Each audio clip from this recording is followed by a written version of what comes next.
radiolibertà.net.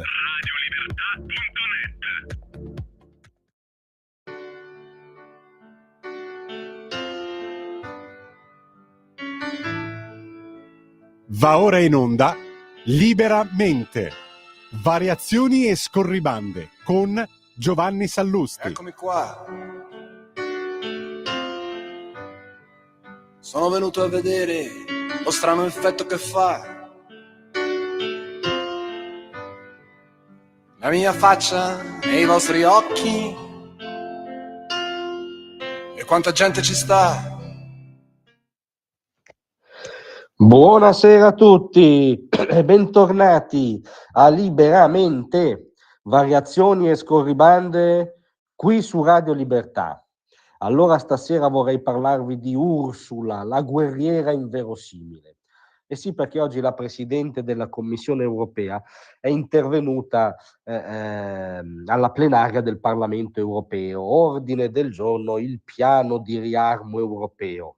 La parola riarmo, quando è collegata a un politico di origini tedesche, solleva sempre una certa inquietudine, ma al di là di questi cortocircuiti storici, la scena che veramente abdica ogni canone minimo di verosimiglianza è che la paladina del Green Deal, la paladina delle case verdi, del ripristino della natura, delle emissioni zero entro il 2030, diventa improvvisamente la paladina del riarmo, del complesso militare industriale europeo. Torniamo a produrre armi, armiamoci, facciamo dell'Unione Europea una potenza militare.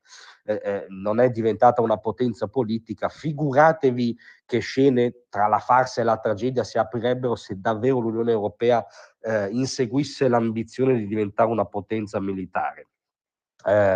In ogni caso, la von der Leyen ha messo nel metto e ha parlato da generalessa del continente e ha fatto anche un'analisi. Ha detto: dopo la fine della guerra fredda, alcuni credevano che la Russia potesse essere integrata nell'architettura economica e di sicurezza dell'Europa. Altri speravano di poter contare a tempo indeterminato sulla piena protezione dell'America. E così abbiamo abbassato la guardia. Abbiamo ridotto la spesa per la difesa da una media di oltre il 3 a meno della metà. Sì, Ursula, avete fatto tutto questo, ma tutto questo è l'esito di politiche decennali condotte da leadership europee miope, oligarchie in cui tu hai sempre ricoperto ruoli chiave. Cioè questa politica è figlia dell'impostazione che tu avevi fino all'altro ieri, fino a mezz'ora fa.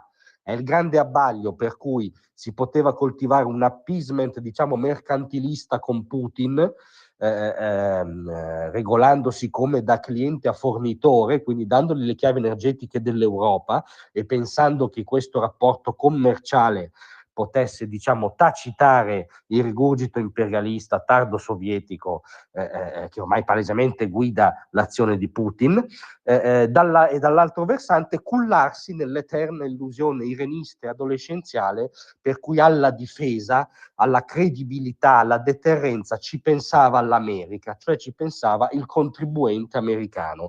Ebbene, guarda un po', Putin non era solo un commerciante di gas e il contribuente americano dopo un po' si è rotto le palle di provvedere da solo alla difesa dell'altra metà dell'Alleanza Atlantica e a permettere alla signora von der Leyen di seguire le sue politiche ecoambientaliste, nel senso talebane, ecotalebane, socialiste, dirigiste, di distribuzione della spesa pubblica, di appesantimento del welfare continentale. È questa eterna illusione che è venuta a galla, ma tu hai giocato un ruolo di primo piano e ci propinavi questa eterna illusione come la ricetta per il benessere del continente fino all'altro ieri, ma anzi fino a mezz'ora fa. Quindi se la sua diagnosi ha elementi di correttezza, lei è l'ultima persona che chiameremmo per impostare una cura, perché ha fatto parte a lungo della malattia. Non solo, ma quando poi va a articolare questo fantomatico piano di riarmo, cosa viene fuori? Viene fuori che gran parte dovrebbe gravare sugli Stati membri. Gli Stati membri potrebbero mobilitare fino a 650 miliardi di euro nei prossimi 4 anni. aggiungendo l'1,5 del PIL ai loro bilanci della difesa. Quindi gli Stati membri dovrebbero fare un mega sforzo nella difesa per poi dare le chiavi della difesa medesima alla signora von der Leyen e agli euro-oligarchi.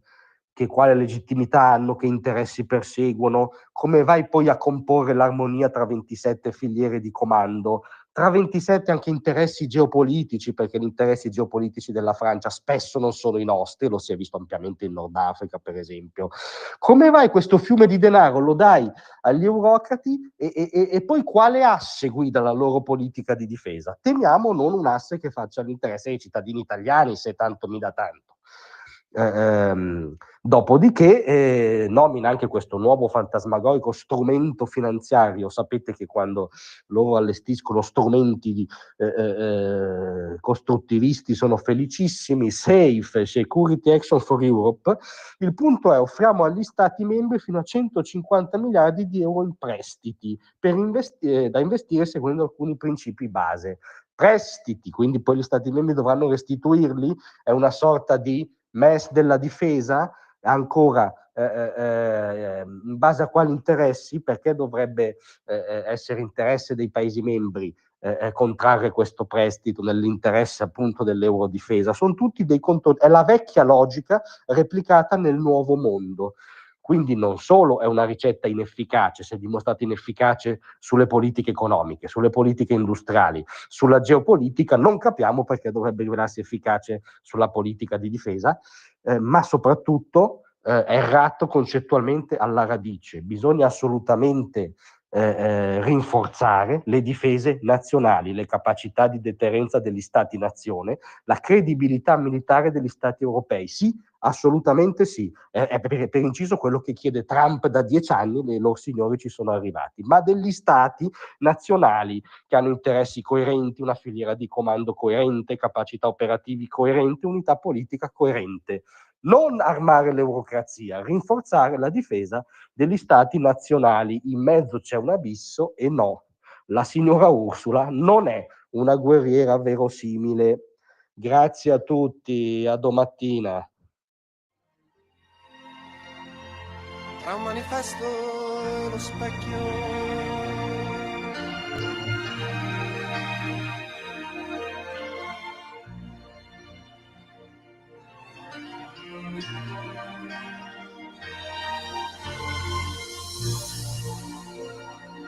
Avete ascoltato Liberamente.